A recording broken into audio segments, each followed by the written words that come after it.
Hey there, this is Caitlin from my channel Bendy's Books, and I'm here with my weekly live stream update. It has been another week, and I've been getting more active this week, so that's been nice. I got to the library this week and picked up a bunch of books. Um, I got to go out yesterday night. Oz took me out. My birthday is next week on Friday, and so Oz took me out to dinner last night because I'm going home for the week to San Diego. And so he doesn't get to go home when I go home. So I'm leaving tomorrow and I'll be gone for a whole week. And Oz unfortunately has to work for the week. So he will join me on Friday. And then, so since he can't take me out like on my birthday, he took me out last night. So that was pretty cool. Sorry, that was kind of a weird explanation. So that was pretty cool. We went to this restaurant called Ito Sushi and Tapas that's here in Las Vegas, and it is Spanish Japanese fusion. So the majority of the food is like really focused on Spanish flavors and Spanish style dishes, but they have these little influences of Japanese food in there as well. And it's a place we've gone before. We really, really enjoy them. They do a fantastic job. So that was really nice last night. Hey, Sheila, how's it going? So that was really nice. This morning, Oz and I were able to get out for a little breakfast, went for some coffee and like a light breakfast. And then we went to the local park. It's like 110 degrees in Vegas right now during the day. So we got up early enough that it was still cool. So we went and walked around this little lake so we could get Luna some exercise. And we got a backpack for the kitty. We're trying to get her used to like being in this little backpack because the people that are going to be taking her have to drive up to Reno with her. And so we want her to be comfortable like on the trip.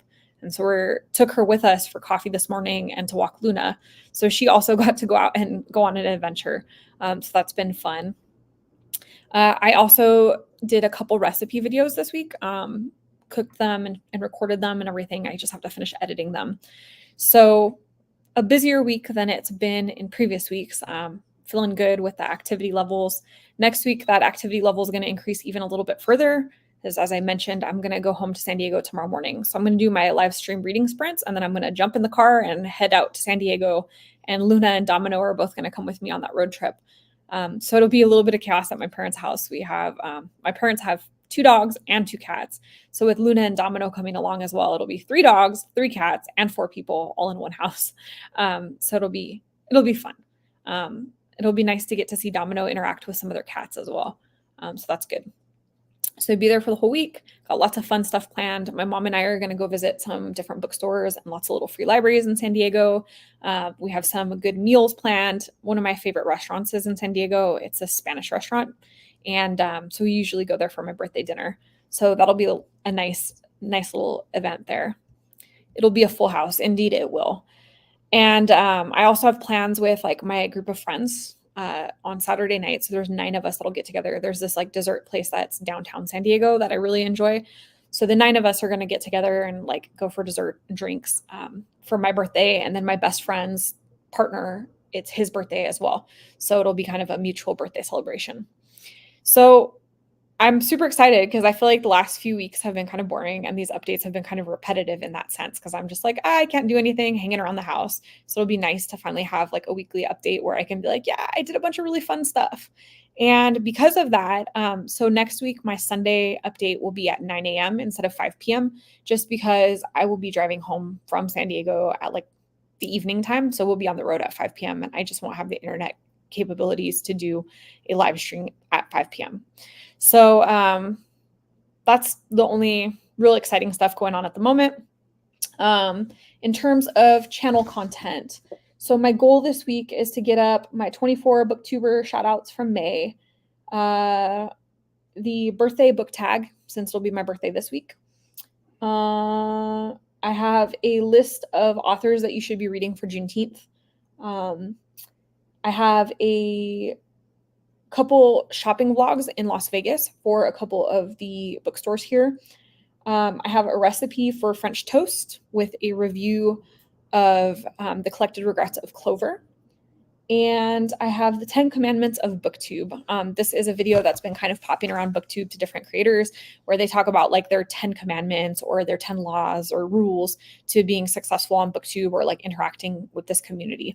So I'm going to do my version of it. I feel like most people, it's been fairly similar. I have a couple different things to say and a couple things that are fairly similar to what everyone else has said. But it's a fun video and it gives you a chance to talk about like some of the things that you see with BookTube. So I'm looking forward to doing those videos. So in terms of reading, I have had a very successful reading week. So one of my goals for this time off that I've had was, oh, thank you, Sheila. Appreciate it. I plan to have fun. I'm very much looking forward to this little trip. It'll be like a nice break. I have a couple weeks before I go back to work. And so this will be like, I feel like a little bit of a hoorah before I have to start working my way back into work. So I had a really successful reading week this week. So one of my goals before I head back to work was to shoot as much YouTube content as absolutely possible. And so we have been working very vehemently at shooting video content the last like week or so, since I'm feeling a lot better and able to move around a lot better and just do more. And so my goal was to, like backlog videos. And so I did a 24-hour reading vlog, not the kind where you stay up all night and like do it in a toxic way, but just like a normal, here's what 24 hours in my life looks like right now.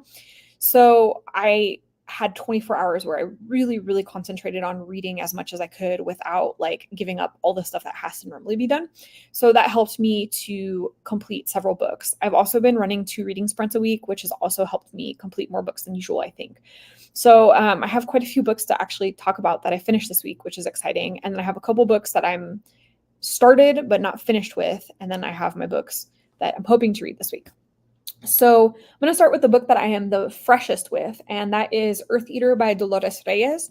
So this is a book from Argentina. It's translated fiction. In Spanish, it's called Come Tierra.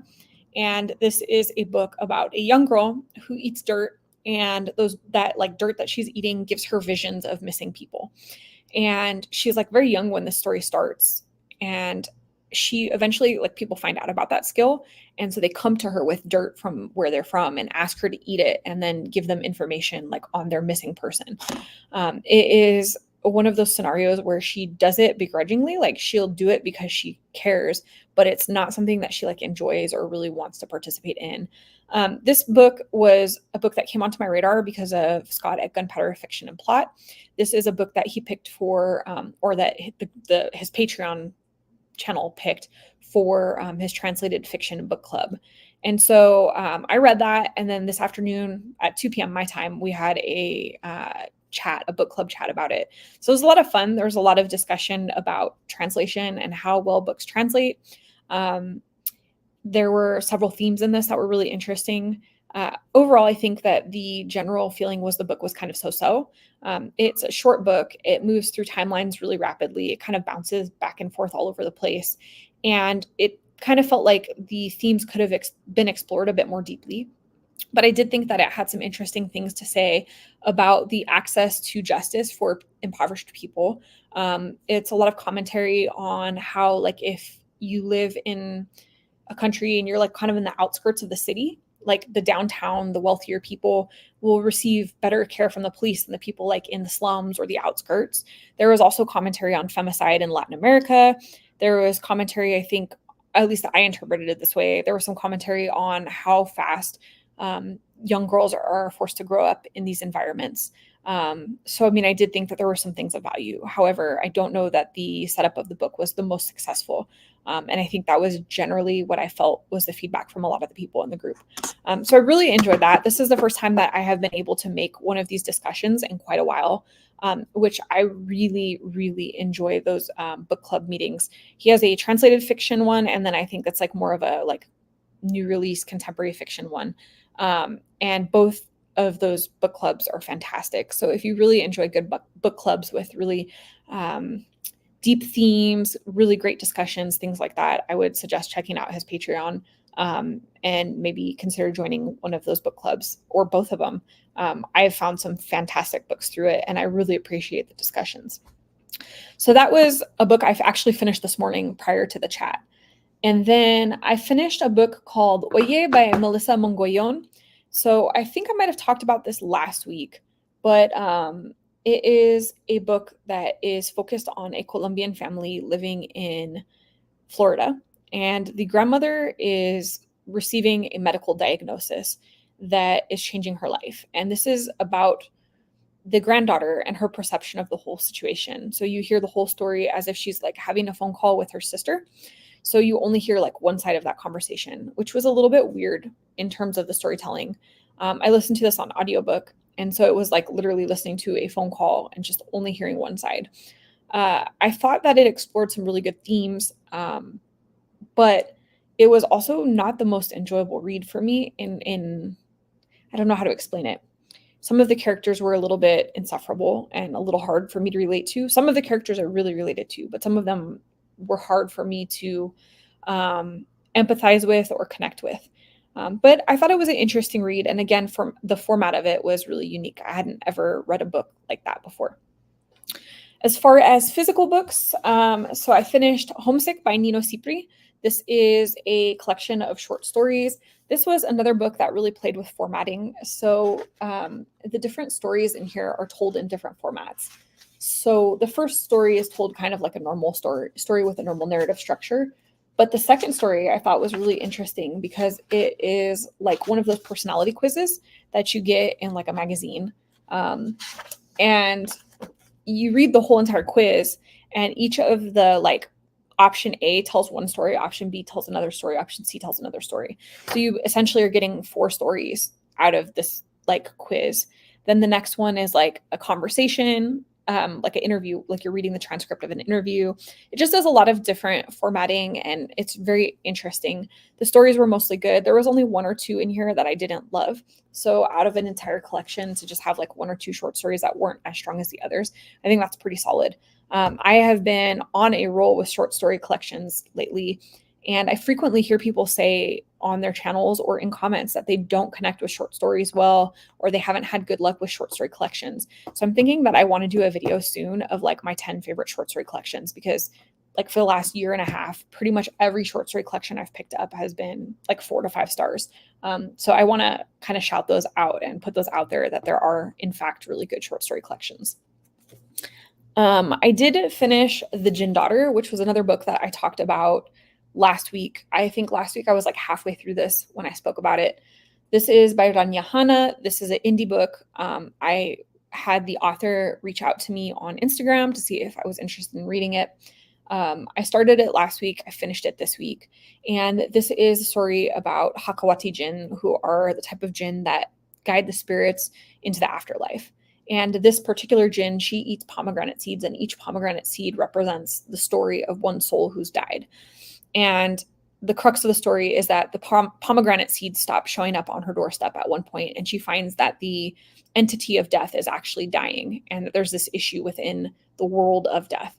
And it leads her on an adventure to try to figure out how to fix the universe of death. The overall idea for the story was really good. I enjoyed the mix of Middle Eastern culture that was incorporated here. I appreciated the attempt to like tell so many stories throughout this book. I feel like this book maybe lacked a little bit of narrative focus. There was so much happening and so many different things, and it's a relatively short book. I think it was only 200 and something pages. 260 some pages. So for me, for the amount of storylines that this book had, I think it needed at least another 100 pages or so. Lots of great ideas. Just the editing, I think, just needs some work on it.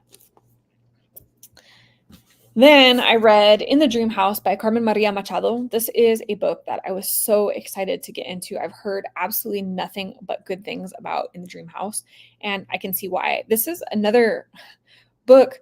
I feel like I've said this a lot now, but this is another book that does something different with the narrative structure. This doesn't just like go through chapters.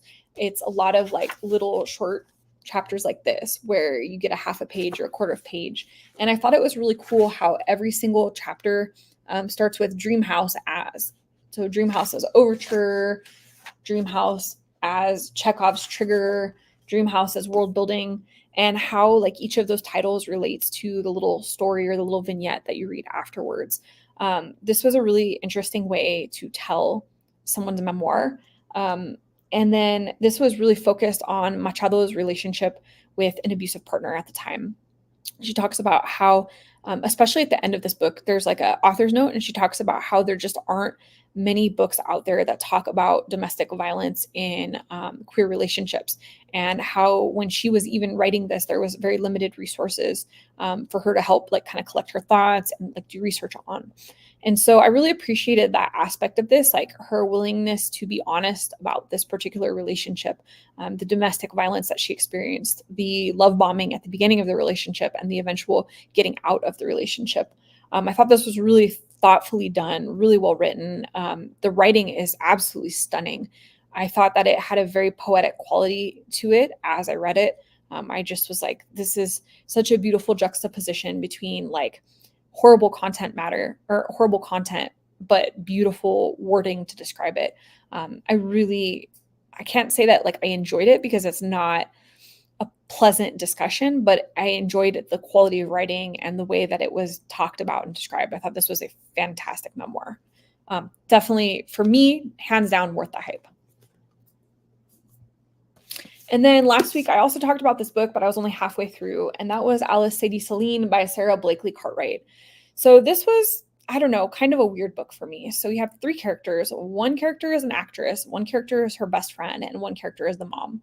And so our actress is debuting in a play. Her best friend can't make it because she's about to like go lose her virginity to her boyfriend. She is like much older than the typical age of doing that. And she's like hyped it up in her head to be this really big thing. And it just turns into this weird miscommunication because she has this date planned with her boyfriend. She's not going to make it to the play. So she sends her mom in her stead. And then so our actress character and mom start having an affair. And it's kind of a like hot and heavy, really fast affair that kind of spirals out of control. And it's about the dynamic between these three people. So the two friends navigating a relationship where one friend is sleeping with the mom, and then like mom and daughter trying to navigate their very unhealthy dynamics as well. I'm not really sure how I feel about this. There are parts of this book that I liked and other parts that I did not like. And in trying to gather my thoughts on this book, I read a lot of reviews from queer people who mentioned that this book has some lesbophobic themes. I didn't necessarily pick up on those myself, but I also could be coming at it from a place of like just not being aware of some of those themes. So I kind of need more time to like further gather my thoughts on this book. I can definitely say it wasn't a 5-star read for me. It's definitely not one that I'd be like, oh my gosh, this was so amazing. I don't think it was like a 2-star read for me either. But I'm just not sure what I feel about it.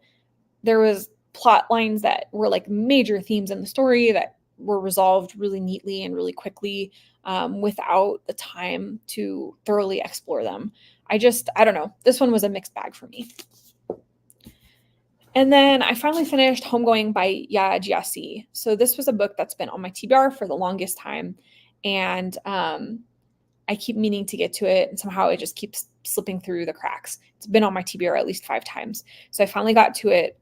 This is a connected series of short stories starting in Ghana, Africa, with various tribes. So we have like, for example, one tribal woman who marries a white guy. The white guy is an enslaver. And so she has different social status because she's his wife. And then the next story is told from the perspective of people who are being sold into slavery that are being held in the dungeon of his house. And then basically each story progresses further and further and further from Africa and the initial selling point. So we see like characters that are enslaved and then their descendants and further down the road. So I really actually enjoyed the way that was set up, these interconnected short stories. It was brutal. I mean, this was not a pleasant read by any stretch of the imagination, but it was really well told, and I thought that it was handled really well. Historically, like it shows again the very distinct progression from like a tribe in Africa to a slaver's house to America, and then like generations through America. So if you're interested in the history of slavery, this is, I think, a good historical fiction read. Thank you. I try really hard. For me, the books that I find the most enjoyable are books that have deep themes. They don't have to be historical fiction or nonfiction. I mean, I've read fantasy that explores deep themes as well, or science fiction, but I tend to prefer books that have some sort of deeper meaning in them, says something, brings out some sort of emotional response. Just generally, I want my books to make me think. And honestly, BookTube is responsible for a lot of that. I follow quite a few really great channels that discuss just really interesting books, and so I try to take a little bit from here and there. And it's really honestly continued to help diversify my reading quite a bit. So now the two books that I'm making progress through but have not completed yet. So I have Manhunt by Gretchen Felker Martin. Let's see. I also recommend Homegoing and In a Dream House too. Yeah. I think most people that you ask about those two books are going to tell you that they're good and worth reading. So Manhunt by Gretchen Felker Martin. So I have read like the first 80 pages of this book, I think. 77 pages. And this is a wild ride. So have you read A Gentleman in Moscow? I have read A Gentleman in Moscow. I really loved it. On my recipe and review videos, I actually have a video of A Gentleman in Moscow where I made Latvian stew and talked about that book a little bit. But yeah, it's actually one of my favorites over the length of my channel. I really love Amor Towles' writing, and in particular, I loved A Gentleman in Moscow. So this book, Manhunt. This is a dystopian fiction. There is a plague that has hit the world, and the plague specifically targets people that have high testosterone, so men generally. And our main characters in this book are trans, and the world has kind of fallen apart. So there is no access to the typical hormones that they would have taken in today's society. And so they are learning to press human organs to extract the hormones to make their hormonal supplements. And there has been this rise of TERFs, so trans exclusionary radical feminists. Basically, these are feminists that are only for biological women that do not support trans women at all. And so there are these groups of TERFs that have become like this power in the United States. And so our trans characters are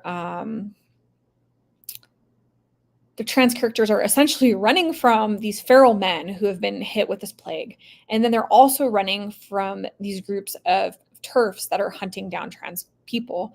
And they're basically just trying to survive. They're also harvesting organs and trying to press them into the hormonal concoctions that they need to continue to exist and to be spared from this plague. So there's a lot going into the setup. So the first like 70 pages or so, you're just kind of getting to understand the world, understand the plague, understand who our characters are, the TERFs that are chasing them, all of that stuff. This book so far is really brutal. It is violent and it is graphic. It is not for the faint of heart. And I'm not somebody who's super into violent graphic books. I am liking this so far because I don't think that the violence or the graphicness is gratuitous. It kind of fits with the world that has been built. But it definitely, if you're squeamish, might be a little bit of a hard read. It's also the type of book for me where I can't sit down and read this entire book in one go. Because of the graphicness of it, I feel like I want to read it like chunk for chunk. So I read the first 70 pages and then I decided to give myself a break and kind of read a few other things. And then this week I'll read another chunk of it. I'll have it finished for sure by the end of June. But I think it's probably a little more easy to digest in pieces, basically. Need to go find that video. I tried once, but it was hard to get into. A friend gave it to me saying a little hard to get into. So you might try the audiobook for it. I read and listened to it. I have the physical book on my shelves, and then I listened to parts of it like on my way to work and stuff. And I really enjoyed the audio for it. Might make it a little bit easier to get into. So anyways, hopefully this one I will be finishing by the end of June. The second book that I have that I'm part of the way through is My Year of Rest and Relaxation by Ottessa Moshfegh. So I'm reading this for my book club with Jamie Kate. This is the Backlist Book Club. We will be hosting a discussion for this book on June 28th. I will be posting information about that tomorrow. So this is my first time reading Moshfegh, despite having several of her books here in my house. And I actually am not hating this book so far. I saw a lot of comments on this about how people just really didn't relate to this character, didn't understand her point of view, really just disliked the reading experience because the character was so insufferable. Thus far in the story, I don't find her insufferable. I'm at about 50% through, and I don't necessarily relate to her response to what's going on to her, but I kind of understand where she's coming from. Maybe it'll get more ridiculous as the book continues. I'm just not sure. I do think that Moshfegh likes to really push boundaries, and that typically she's kind of a subversive writer. So I expect this book to make me uncomfortable. I kind of expected going into it for it to not be the most pleasant, enjoyable read. And so far it hasn't like really done anything that was extraordinarily surprising to me. I'm actually really looking forward to the discussion on this. I think that Jamie does a really good job of discussing books in deep and complex ways. And so I'm sure she's going to have a lot to say. And I'm hoping that we'll get other people that will join in on the chat that have read it as well and, have a lot to say too. So this should be a pretty interesting discussion, I think. Now, as for what I'm hoping to read, so I'm going home to San Diego for the week. So I don't really expect to read quite as much next week, just because I will be in San Diego doing fun stuff for the first week in quite a while. I will be listening to some audiobooks on my way to San Diego. So I have a couple books picked out. I have Goddess of the River by Vaishnavi Patel. That's the author that wrote Kaikeyi. This is her new book. I just got my audiobook of it, and I'm really looking forward to that. I have a couple of the books that I'm supposed to read for the BookTube Prize. I am reading nonfiction this round, and I can't talk about the books yet, but I'm very, very excited about the 6 books that I have to read. I feel like all 6 of them are super strong, really interested in the subjects that they discuss. So I have 4 of them currently available. So I may end up listening to one of those on my drive. Otherwise, I also have The Spoiled Heart by Sanjeev Sahota. And what other ones did I have? I picked up, sorry, just scanning through my audiobooks here. So I picked up Hijab Butch Blues by Lamia H. I had heard rave reviews about that. And I picked up The Boy with a Bird in His Chest by Emmy Lund. Those are a couple audiobooks that I've added recently. And Under the Udala Tree by Chinelo Okparanta. So those are some of my audiobook options that I may listen to on my drive to and from San Diego. So in terms of physical books, I'm thinking I'm going to bring a handful with me. So one of the books that I'm going to probably bring is Whipping Girl by Julia Serrano. This is a transsexual woman on sexism and the scapegoating of femininity. So I'm really curious about this subject and this perspective. This is not a perspective that I have read very often or really ever. And I'm curious to hear about this sexism and the scapegoating of femininity. This is kind of a thick nonfiction read, looking at over 400 pages, but sounds like a very important topic. I received this from Seal Press a little while ago, and so I think I'll start diving into this. Let's see. I'm 25% into it and kind of like it. Main character, I find self saying, get a grip. I liked the character. If we're still talking about the gentleman in Moscow, I liked the character, and I found maybe it was a little bit slow to start, but once I was able to get into his world, I really enjoyed it. But if it's a book that's not working for you, you don't have to like it. Just because other people like it doesn't mean that you have to have that experience too. It's okay if it just doesn't vibe with you for whatever reason.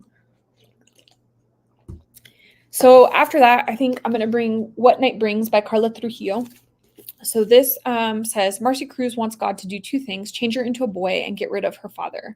What Night Brings is the unforgettable story of Marcy's struggle to find and then maintain her identity against all odds. This was the winner of the 2003 Marmol Prize. This sounds really interesting, not an author I'm familiar with or a book that I'm familiar with. So I am excited to dive into it. And then a couple selections, or at least one selection for Read Historical Fiction 2024. I have All We Were Promised by Ashton Lattimore.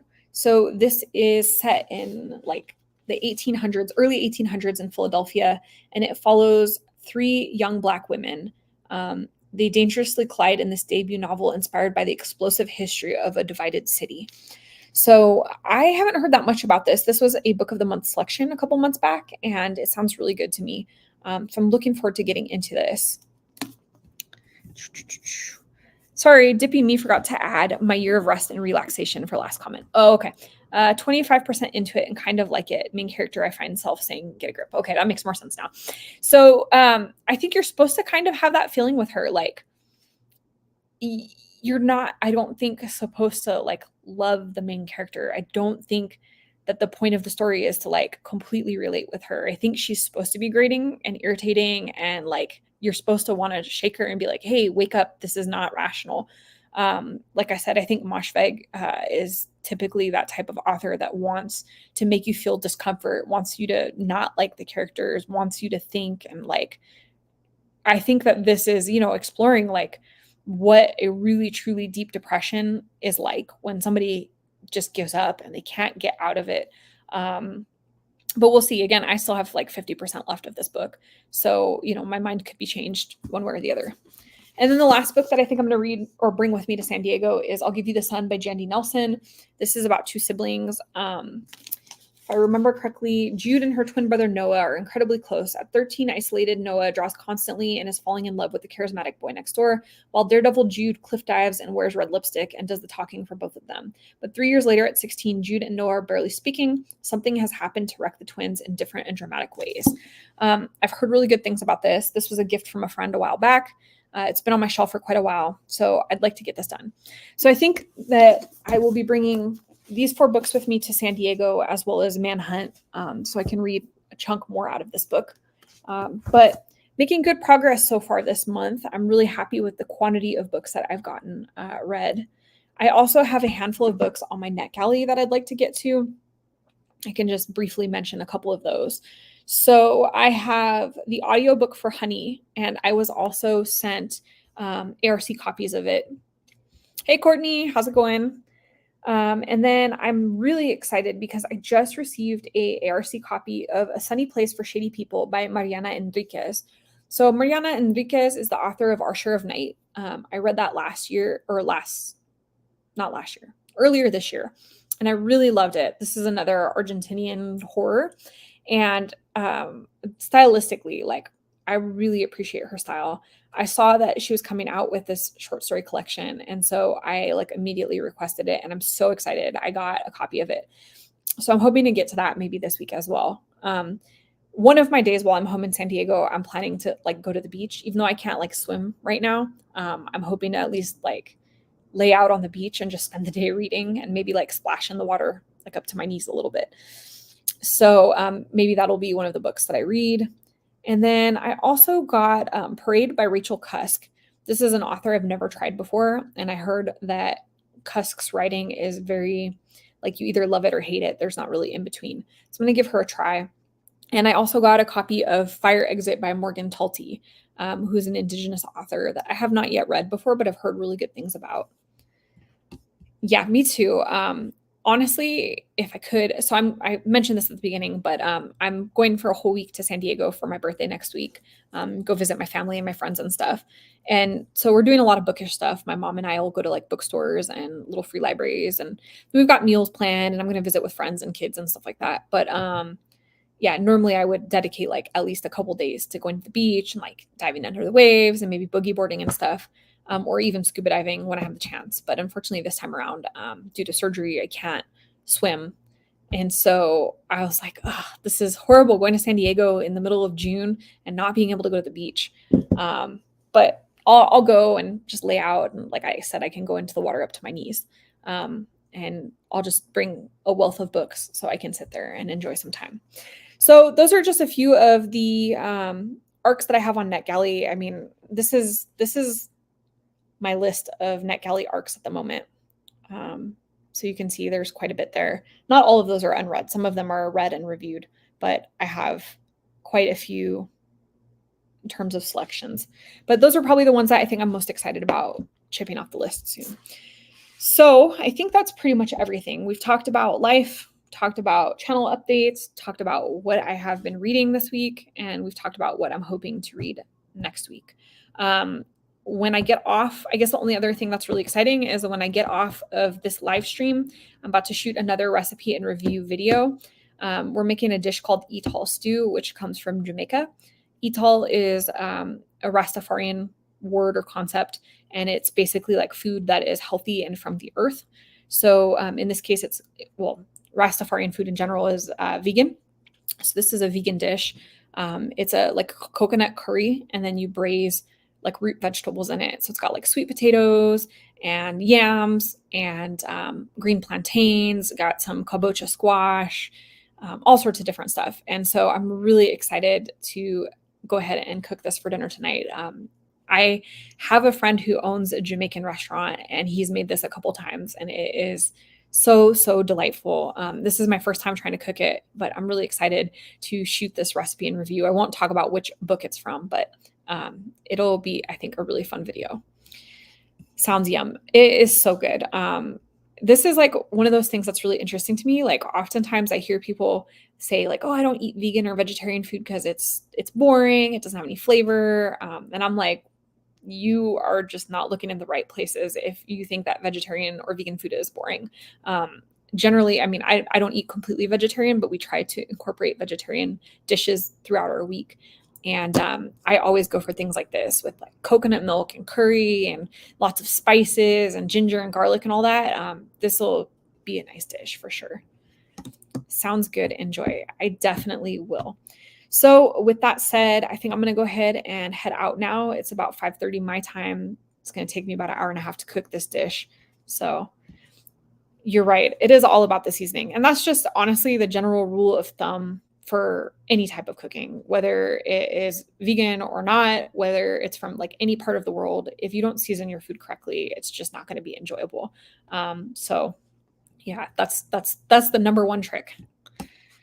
Sounds delicious. I think this is a dish that you will enjoy, Mom, because you're pescatarian, and so this is like very veggie focused, and the flavors of the dish really do a lot to bring out the ingredients.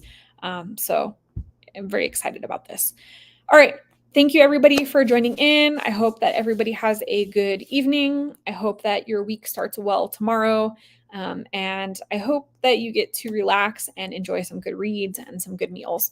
I will touch base next Sunday, as I mentioned, at 9 a.m. instead of 5 p.m., just because I'll be driving home from San Diego in the evening. So have a great week and happy reading.